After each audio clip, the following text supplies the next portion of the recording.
ಸರ್ಕಾರದ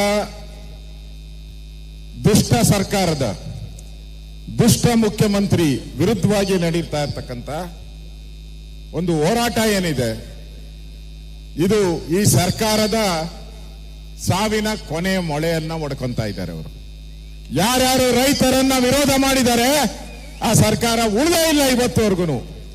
ನಾನು ಸರ್ಕಾರಕ್ಕೆ ಎಚ್ಚರಿಕೆಯನ್ನ ಕೊಡ್ತಾ ಇದ್ದೀನಿ, ಮಿಸ್ಟರ್ ಶಿವಕುಮಾರ್ ಅವರೇ, ನೀವೇನಾದ್ರೂ ದುರ್ಯೋಧನನ ರೀತಿ ಹಠ ಬಿಡದೆ ನಾನು ಮಾಡ್ತೀನಿ ಅಂದ್ರೆ ಕೊನೆಗೆ ದುರ್ಯೋಧನ ಗತಿನೇ ನಿಮಗೆ ಆಗುವಂಥದ್ದು. ಎಚ್ಚರಿಕೆಯನ್ನು ಕೊಡ್ತಾ ಇದ್ದೀನಿ.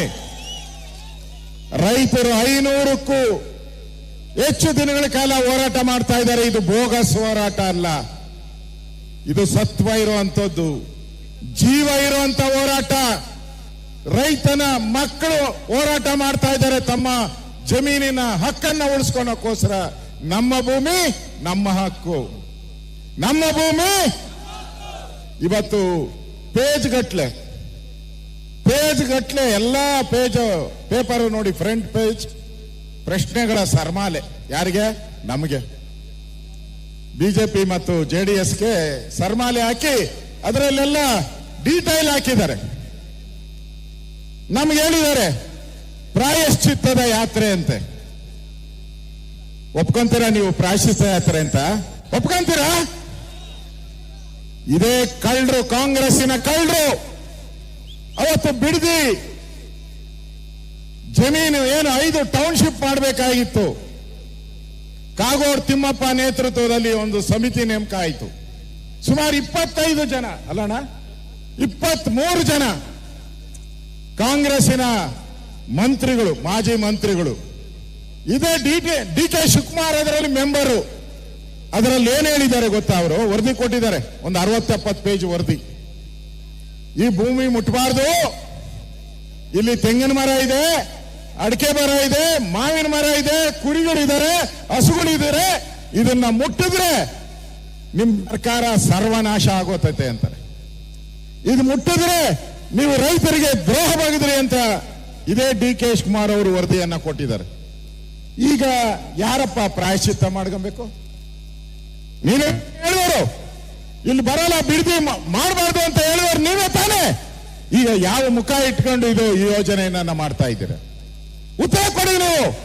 ಪೇಜ್ ಗಟ್ಲೆ ನೀವು ಅಡ್ವರ್ಟೈಸ್ಮೆಂಟ್ ಅಲ್ಲ, ಉತ್ತರ ಕೊಡಿ. ಆ ಸತ್ಯ ಶೋಧನಾ ಸಮಿತಿ ರಿಪೋರ್ಟ್ ಬಹಿರಂಗ ಮಾಡಿ. ಇಲ್ಲ ಅಂದ್ರೆ ವಿಧಾನಸಭೆಯಲ್ಲಿ 13ನೇ ತಾರೀಕು ನಡೀತದಲ್ಲ, ಅಲ್ಲಿ ನಾವು ಅದನ್ನ ಬಹಿರಂಗ ಮಾಡ್ತೀರಿ.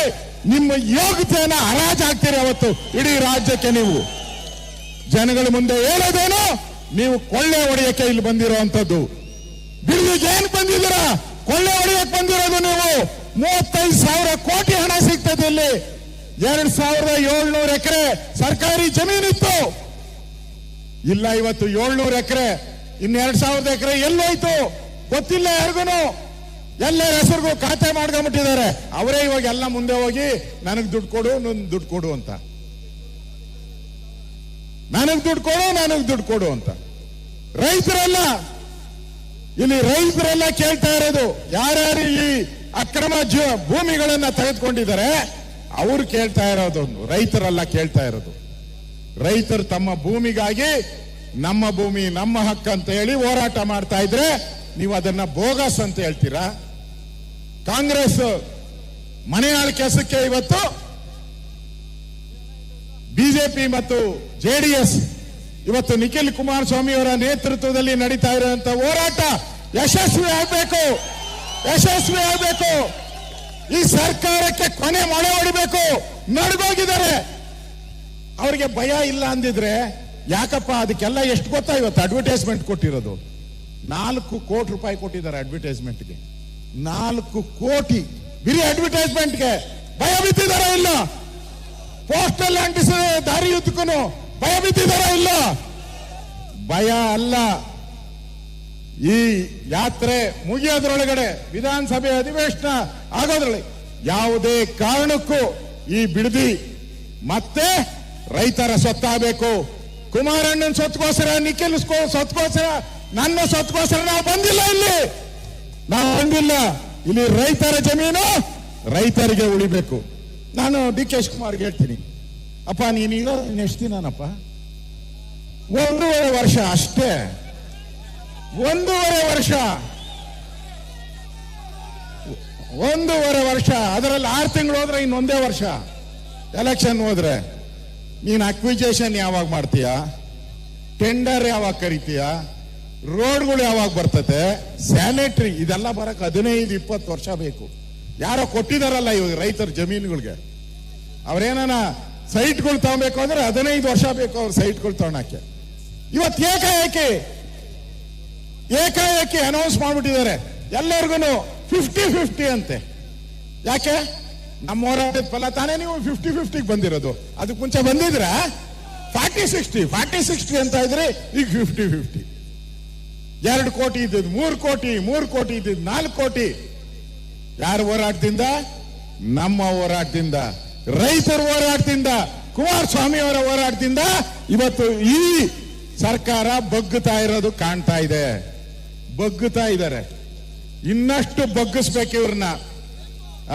ಮನೆಗೆ ಓಡಿಸೋವರೆಗೂ ಈ ಸರ್ಕಾರ ಲೂಟಿ ಮಾಡುವಂತ ಸರ್ಕಾರ, ಮನೆಗೆ ಕಳಿಸೋವರೆಗೂ ನಮ್ಮ ಹೋರಾಟ ನಡೆಯುತ್ತೆ. ಅದಕ್ಕೋಸ್ಕರ ಬಿಜೆಪಿ ಕೂಡ ಈ ಹೋರಾಟಕ್ಕೆ ಬೆಂಬಲವನ್ನ ಕೊಟ್ಟಿದ್ದೀರಿ. ವಿಧಾನಸಭೆಗಳಿಗೆ ನಾನು, ಸುರೇಶ್ ಬಾಬು ಅವರು ಇದನ್ನ ದೊಡ್ಡ ಹೋರಾಟವನ್ನ ಮಾಡ್ತೀರಿ. ನಾವು ಒಳಗಡೆ ಹೋರಾಟ ಮಾಡುವಾಗ ನೀವು ಹೊರಗಡೆ ಹೋರಾಟ ಮಾಡಬೇಕವತ್ತು. ಅಧಿವೇಶನ ನಡೆಯಕ್ಕೆ ಬಿಡಲ್ಲ.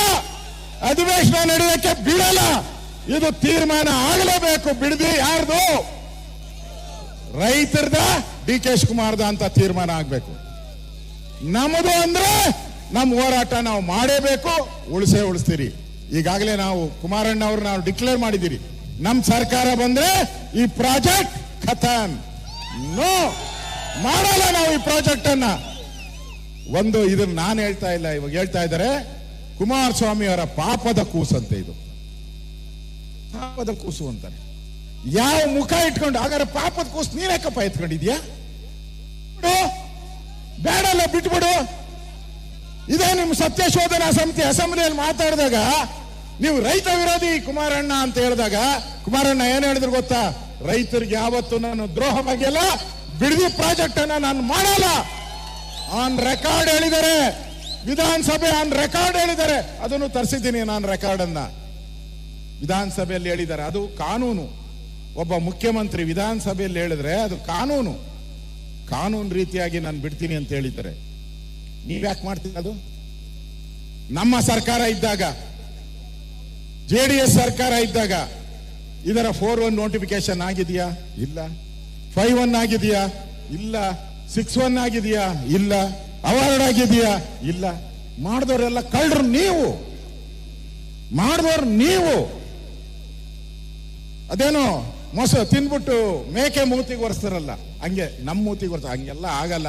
ಜನ ಪ್ರಜ್ಞಾವಂತರಿದ್ದಾರೆ. ಯಾವುದೇ ಕಾರಣಕ್ಕೂ ನಾವು ಈ ಪ್ರಾಜೆಕ್ಟ್ ಅನ್ನ ಮಾಡಕ್ ಬಿಡಲ್ಲ. ಇದು ರಿಯಲ್ ಎಸ್ಟೇಟ್ ದಂಧೆಗೋಸ್ಕರ ಲೂಟಿ ಹೊಡೆದು ರಾಹುಲ್ ಗಾಂಧಿಗೆ ದುಡ್ಡು ಕಳ್ಸಕ್ಕೋಸ್ಕರ ಮಾಡ್ತಾ ಇರೋ ಪ್ರಾಜೆಕ್ಟ್. ನಮ್ಮ ವಿರೋಧ ಇದೆ. ಅದಕ್ಕೋಸ್ಕರ ನಾವು ಹೋರಾಟವನ್ನ ಮಾಡ್ತಾ ಇದ್ದೀರಿ. ಈ ಹೋರಾಟಕ್ಕೆ ಬೆಂಬಲ ಕೊಟ್ಟಿರ್ತಕ್ಕಂಥ ಸಾವಿರಾರು ಜನ ಕಾರ್ಯಕರ್ತರು, ನಾಗರಿಕರು, ರೈತರು ಏನ್ ಬಂದಿದ್ದೀರಾ, ಈ ಯಶಸ್ವಿ ಮಾಡ್ಬೇಕು. ಇದನ್ನ ಯಶಸ್ವಿ ಮಾಡಿ ಸರ್ಕಾರಕ್ಕೆ ಚಡಿಯೇಟನ್ನು ಕೊಡಬೇಕು. ಆ ರೀತಿಯಂತ ಕೆಲಸವನ್ನ ನೀವೆಲ್ಲ ಮಾಡಿ ನಮ್ಮ ಪೂರ್ತಿ ಸಹಕಾರ ನಿಮಗೆ ಇದೆ ಅನ್ನೋ ಮಾತನ್ನು ಹೇಳಿ ನಾನು ಮಾತನ್ನು ಮುಗಿಸ್ತಾ ಇದ್ದೀನಿ. ಧನ್ಯವಾದಗಳು. ಭಾರತ್ ಮಾತಾ ಕಿ. ರೈತ ವಿರೋಧಿ ಕಾಂಗ್ರೆಸ್ ಸರ್ಕಾರಕ್ಕೆ, ರಿಯಲ್ ಎಸ್ಟೇಟ್ ಮಾಡ್ತಾ ಇರೋ ಕಾಂಗ್ರೆಸ್ ಸರ್ಕಾರಕ್ಕೆ, ಜನ ವಿರೋಧಿ ಕಾಂಗ್ರೆಸ್ ಸರ್ಕಾರಕ್ಕೆ, ನಮ್ಮ ಭೂಮಿ. ಧನ್ಯವಾದ. ಅಶೋಕಣ್ಣವರಿಗೆ ಧನ್ಯವಾದಗಳು. ಈಗ ಈ ಕಾರ್ಯಕ್ರಮವನ್ನು ಉದ್ದೇಶಿಸಿ ನಿಖಿಲ್ ಗಣ್ಣವರು ಮಾತಾಡ್ತಾರೆ, ನಂತರ ಕುಮಾರಣ್ಣವರು ಮಾತಾಡ್ತಾರೆ.